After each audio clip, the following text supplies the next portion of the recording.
പ്രവാചകനെ കുറിച്ച് ചോദിച്ചറിയുന്നതിന് വേണ്ടി, അല്ലാഹുവിന്റെ റസൂലിനെ കുറിച്ച് മനസ്സിലാക്കുന്നതിന് വേണ്ടി ആയിഷാ ബീവി റളിയല്ലാഹു അൻഹയുടെ വീട്ടിൽ ചെന്നുകൊണ്ട് ആ പ്രിയപ്പെട്ട സഹാബികൾ ഇരിക്കുമ്പോൾ ഒരു വൃദ്ധയായ ഉമ്മയുടെ കയ്യിൽ അല്ലാഹുവിന്റെ റസൂലിന്റെ പ്രിയപ്പെട്ടവളായ ആയിഷാ ബീവി റളിയല്ലാഹു തആല അൻഹാ ഒരു വസ്ത്രം കൊടുത്തു വിടുകയാണ്.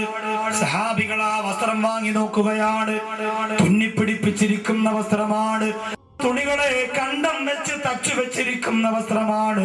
പ്രിയപ്പെട്ട സഹാബികൾ ചോദിച്ചു, ഉമ്മ ഇതാരുടെ വസ്ത്രമാണ് ഉമ്മ, ഇതെന്തിനാണ് ഞങ്ങളുടെ കയ്യിലേക്ക് തന്നതെന്ന് ചോദിച്ചപ്പോ ആയിഷാ ബീവി റളിയല്ലാഹു അൻഹ കരഞ്ഞുകൊണ്ട് പറയുന്നു, തൂഫി റസൂലുള്ളാഹ് ബിഹാദൈനി സൗബൈൻ. അല്ലാഹുവിന്റെ റസൂൽ സല്ലല്ലാഹു അലൈഹി വസല്ലമ തങ്ങൾ വഫാത്താകുമ്പോ ഈ വസ്ത്രമാണ് ധരിച്ചിരുന്നത്. സഹാബികളെ, നബി തങ്ങൾ വഫാത്താകുമ്പോ അല്ലാഹുവിന്റെ റസൂൽ ലോകത്തിൽ നിന്ന് വിട പറയുമ്പോൾ ഈ വസ്ത്രമാണ് ധരിച്ചിരുന്നത് എന്ന് അല്ലാഹുവിന്റെ റസൂലിനെ കുറിച്ച് ആയിഷാ ബീവി റളിയല്ലാഹു അൻഹ പറഞ്ഞു കൊടുക്കുമ്പോ പൊട്ടിക്കരഞ്ഞുകൊണ്ട് സഹാബികൾ ആ വസ്ത്രത്തെ വാരിപ്പടർന്നു പോരെങ്കിൽ ലോകത്തിന്റെ നാലുകൾ പാവപ്പെട്ടവർക്ക് പണം കൊടുക്കാൻ മനസ്സ് കാണിച്ച, ഉള്ളവരുടെ സ്വത്തിൽ നിന്ന് സാധുക്കൾക്ക് വേണ്ടി പണം ചെലവഴിക്കാൻ വേണ്ടി മനസ്സ് കാണിച്ച ലോകത്തിന്റെ നായകനെ നബി മുഹമ്മദ് മുസ്തഫ സല്ലല്ലാഹു അലൈഹി വസല്ലമ തങ്ങൾ മരണപ്പെടുന്ന വഫാത്താകുന്ന സമയത്ത് അല്ലാഹുവിന്റെ ഹബീബിന്റെ ശരീരത്ത് ധരിച്ചിരുന്ന വസ്ത്രമുണ്ടല്ലോ, ആ വസ്ത്രം പല കഷണം തുണികൾ കൊണ്ട് തുന്നിച്ചേർത്തിരുന്നതാണെന്ന് ആയിഷാ ബീവി റളിയല്ലാഹു അൻഹ പറഞ്ഞു കൊടുക്കുമ്പോ, എന്റെ പ്രിയമുള്ളവര്, പാവപ്പെട്ടവർക്ക് വേണ്ടി കട്ടപ്പെട്ടതിന്റെ പേരില്, സാധുക്കൾക്ക് വേണ്ടി കട്ടപ്പെട്ടതിന്റെ പേരില് അവസാനം ഒരു നല്ല വസ്ത്രം പോലും ധരിക്കാ അല്ലാഹുവിന്റെ ഹബീബിനുണ്ടായിരുന്നില്ല. ഓർക്കുമ്പോ നിങ്ങൾ, പ്രവാചകൻ ഒരിക്കലും മദീനയുടെ മുറ്റത്തിരുന്ന് കരഞ്ഞുകൊണ്ടിരിക്കുകയാ. അല്ലാഹുവിന്റെ റസൂലിന്റെ കണ്ണീര് കണ്ടപ്പോ ബഹുമാനപ്പെട്ട ഉസ്മാൻ ഇബ്നു അഫ്ഫാൻ റളിയല്ലാഹു അൻഹു അരികിലേക്ക് ചെല്ലുകയാ. അല്ലാഹുവിന്റെ റസൂൽ എവിടെ എന്തിനാ കരയുന്നത്? ലോകത്തിന്റെ നായകൻ പറഞ്ഞു, ഉസ്മാൻ, ഞാനൊരു പാവപ്പെട്ട യതീമക്കളെ കണ്ടിട്ട് വരികയാ. 2 യതീമക്കളെ ഞാൻ കണ്ടിട്ട് വരികയാണ്. അവരെ കണ്ടിട്ട് അവർക്കൊരു സമാധാനത്തിന് വേണ്ടിയിട്ട് ഞാനൊരു ശ്രമം നടത്തി. ഒറ്റക്ക് അല്ലാഹുവിന്റെ ഹബീബ് സല്ലല്ലാഹു അലൈഹി വസല്ലമ തങ്ങൾ, സാധു സംരക്ഷണ സമിതികളില്ല, യുവജന സമിതികളില്ല, ലോകത്തിന്റെ നായകൻ മാത്രമാണ്. ബഹുമാനപ്പെട്ട ഉസ്മാൻ ഇബ്നു അഫ്ഫാൻ റളിയല്ലാഹു അൻഹുവിനോട് പറഞ്ഞു, ഉസ്മാനെ, ഞാൻ ആ യതീമക്കളുടെ വീട്ടിലേക്ക് ചെന്നപ്പോൾ അവർക്കൊരു വല്ലാത്ത പരാതി, അവർക്കൊരു വല്ലാത്ത സങ്കടം. എന്തേ? അന്റെ വീട്ടിന്റെ അപ്പുറത്ത് നിൽക്കുന്നവർക്ക് ഈന്തപ്പന തോട്ടങ്ങളുണ്ട്.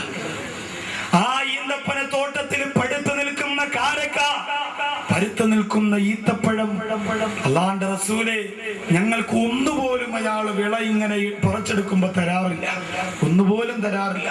നമുക്ക് വാപ്പയില്ലാത്തവരാ നബിയെ, ഈ വീട്ടിന്റെ അകത്ത് നമ്മൾ നിത്യ പട്ടിണിയാണ് റസൂലേ. അതുകൊണ്ട് അതിൽ നിന്ന് ഒരു മരമെങ്കിലും അല്ലാഹുവിന്റെ ഹബീബെ ഞങ്ങൾക്ക് ആരെങ്കിലും വാങ്ങി തന്നിരുന്നെങ്കിൽ അഭിമാനത്തോടെ ഞങ്ങൾക്കുള്ളതാന്ന് പറഞ്ഞ് ആ ഈത്തപ്പഴം ഞങ്ങൾക്ക് പറിച്ച് കഴിക്കാമായിരുന്നു. അല്ലാഹുവിന്റെ റസൂല് പോയി ആ തോട്ടത്തിന്റെ മുതലാളിയാരെന്നറിയാൻ പോയി. ആരാ പോകുന്നത്? പാവപ്പെട്ടവന്റെ മനസ്സറിഞ്ഞ ലോകത്തിന്റെ നായകനെ നബി മുഹമ്മദ് മുസ്തഫ സല്ലല്ലാഹു അലൈഹി വസല്ലമ തങ്ങളാണ്. സാധുക്കളുടെ മനസ്സിന്റെ നൊമ്പരം സ്വന്തം നൊമ്പരമായി AMSന്റെ പ്രിയപ്പെട്ട മക്കൾ ഏറ്റെടുക്കുന്ന പോലെ ആര് കരഞ്ഞാലും കണ്ണീര് തുടച്ചുകൊണ്ട് മദീനയുടെ മുറ്റത്തിൽ നിന്ന് പറഞ്ഞു വിട്ട പരിശുദ്ധ കണ്ണുകൾ നിറഞ്ഞു. അല്ലാഹുവിന്റെ റസൂൽ ചെന്ന് നോക്കുമ്പോൾ അതൊരു മുനാഫിഖായ മനുഷ്യന്റെ വീടാണ്. ആ തോട്ടം മുനാഫിഖായ മനുഷ്യന്റെതാണ്, ആ വീട് മുനാഫിഖായ മനുഷ്യന്റെതാണ്. പൊന്നാര നബിതങ്ങൾ ആ മനുഷ്യനോട് പറഞ്ഞു, ഈ തോട്ടം എനിക്ക് തരുമോ എന്ന് ചോദിച്ചു. കാശ് തരാം, ഈ തോട്ടം നിങ്ങൾ എനിക്ക് തരുമോ എന്ന് ചോദിച്ചു.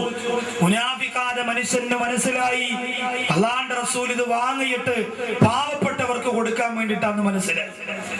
മുനാഫിഖായ മനുഷ്യൻ 10 തോട്ടത്തിന്റെ വിലയാണ് ചോദിച്ചത്. ഒരു തോട്ടത്തിന്റെ വിലക്ക്, ഒരു തോട്ടത്തിന്റെ തന്റെ ഈന്തപ്പനയ്ക്ക് പകരമായിട്ട് 10 ഈന്തപ്പനത്തോട്ടത്തിന്റെ വില ചോദിച്ചപ്പോ അല്ലാഹുവിന്റെ റസൂലിന്റെ കയ്യിൽ എവിടുന്നാ കാശ്? പ്രിയമുള്ളവരെ, ആ തോട്ടം വാങ്ങിയെടുക്കാൻ ഹബീബ് കരഞ്ഞുകൊണ്ട് മടങ്ങി വന്നു. നബി തങ്ങൾ സങ്കടത്തോടെ മടങ്ങി വന്നു.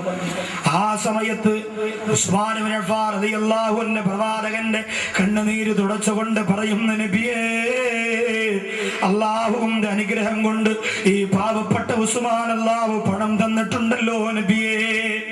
സഹാബികൾ വെച്ച് അല്പസ്വല്പം സാമ്പത്തികമല്ല കൊടുത്തിട്ടുള്ള ആള് ഉസ്മാൻ ഇബ്നു അഫ്ഫാൻ. കരഞ്ഞുകൊണ്ട് പറഞ്ഞ റസൂലേ, എനിക്കല്ലാഹു പണം തന്നിട്ടുണ്ടല്ലോ. അങ്ങയുടെ കൽബിനെ വേദനിപ്പിച്ച, അങ്ങയുടെ കണ്ണ് പൊട്ടി ഒരു കണ്ണുനീരൊടുകാൻ കാരണക്കാരായ ആ പാവപ്പെട്ട അനാഥ മക്കൾക്ക് ആ തോട്ടം ഞാൻ വാങ്ങിച്ചു കൊടുക്കാം നബിയേ. ഉസ്മാൻ ഇബ്നു അഫ്ഫാൻ റളിയല്ലാഹു അൻഹു പാവപ്പെട്ടവർക്ക് വേണ്ടി അത് ഏറ്റെടുത്തപ്പോൾ അല്ലാഹുവിന്റെ റസൂലിന്റെ നെഞ്ചകത്തിലേക്ക് ഉസ്മാൻ ഇബ്നു അഫ്ഫാൻ റളിയല്ലാഹു അൻഹുവിനെ ചേർത്ത് വെക്കുകയാണ്.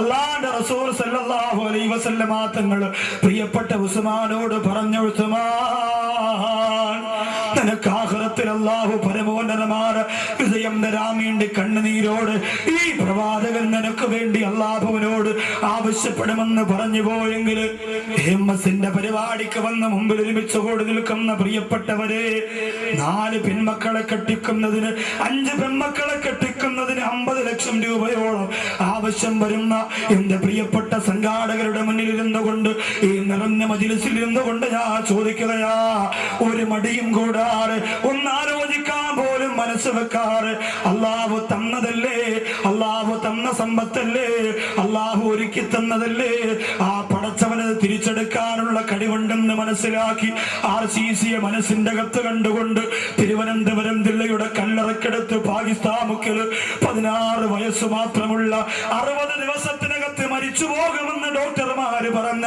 ആ പാവപ്പെട്ട പൊന്നുപോലെ മനസ്സിന്റെ അകത്ത് കരുതിയിട്ട്, അല്ലാഹുവേ, ഞങ്ങൾക്കും ഞങ്ങളുടെ കുടുംബത്തിന് അത്തരമൊരു ദുരന്തം തരല്ലേ അല്ലാ എന്ന് പറഞ്ഞുകൊണ്ട് സങ്കടത്തോടുകൂടി 25,000 രൂപ, 50 ലക്ഷം രൂപയുടെ ബഡ്ജറ്റിന് തുടക്കം കുറിച്ചുകൊണ്ട് ഒന്നും നോക്കാറ്, ഒന്നും ചിന്തിക്കാറ് 25,000 രൂപ ജൂൺ മാസത്തിൽ പാവപ്പെട്ട മക്കളുടെ, ആരും സഹായിക്കാനില്ലാത്ത മക്കളുടെ, പട്ടിണി കിടക്കുന്ന പാവപ്പെട്ട പെൺമക്കളുടെ കല്യാണത്തിന് വേണ്ടിയിട്ട് ഇറങ്ങി വരുമ്പോ അവർക്ക് ഭക്ഷണം വെച്ചു കൊടുക്കാൻ, അവർക്ക് വസ്ത്രം വാങ്ങിക്കൊടുക്കാൻ, അവർക്ക് ചെരുപ്പ് വാങ്ങിക്കൊടുക്കാൻ, അവർക്ക് ആഭരണം വാങ്ങിക്കൊടുക്കാൻ അല്ലാഹു എനിക്ക് തന്ന പണത്തിന്റെ ഒരു വിഹിതം ഞാൻ കൊടുക്കുന്നു എന്ന് പറഞ്ഞുകൊണ്ട് ആവേശത്തോടെ ഒന്നും ചിന്തിക്കാറ്, കൂട്ടുകാരനോട് ചോദിക്കാറ്, മനസ്സുകൊണ്ട് ചിന്തിച്ചിട്ട് ആദ്യമായിട്ട് എഴുന്നേൽക്കുന്ന ഒരാള് അല്ലാഹുവിന്റെ റസൂലിന്റെ മനസ്സിന് വാരി പുണർന്നുകൊണ്ട് ഉസ്മാൻ ഇബ്നു അഫ്ഫാൻ റളിയല്ലാഹു അൻഹുവിനോട് അല്ലാഹുവിന്റെ റസൂൽ പറഞ്ഞു, ഉസ്മാൻ, 2 യതീമക്കളുടെ കണ്ണീരപ്പോ ആ ഈന്തപ്പനത്തോട്ടം വാങ്ങിച്ചു കൊടുക്കാമെന്ന് പറഞ്ഞ എന്റെ പ്രിയപ്പെട്ട ഉസ്മാനെ, പരലോകത്ത് വിജയത്തിന് വേണ്ടി നിനക്ക് ഞാൻ അല്ലാഹുവോട് ആവശ്യപ്പെടുമെന്ന് പറഞ്ഞെങ്കിൽ ആ പ്രവാചകൻ ഇഷ്ടപ്പെട്ട വെള്ളിയാഴ്ച രാവിലെ 11 സലാത്ത് ചൊല്ലി കൽബ് പൊട്ടി തേങ്ങിക്കരഞ്ഞുകൊണ്ട് ഈ സലസരിന്നുകൊണ്ട് ദുആ ചെയ്യുമ്പോ ഒന്നാമത്തെ ആളാരാണ്? ഒന്നും നോക്കണ്ട, പടച്ചോനാണ് തരുന്നത്. തന്ന സ്വത്ത് മുഴുവനും ഒരു സെക്കൻഡ് കൊണ്ട് നശിപ്പിക്കാൻ പവറുള്ള, തന്നതിന്റെ 100 ഇരട്ടി തിരിച്ചു തരാനുള്ള കഴിവ് ഇന്നും രാജാതിരാജനായ റബ്ബിനുണ്ടെങ്കിൽ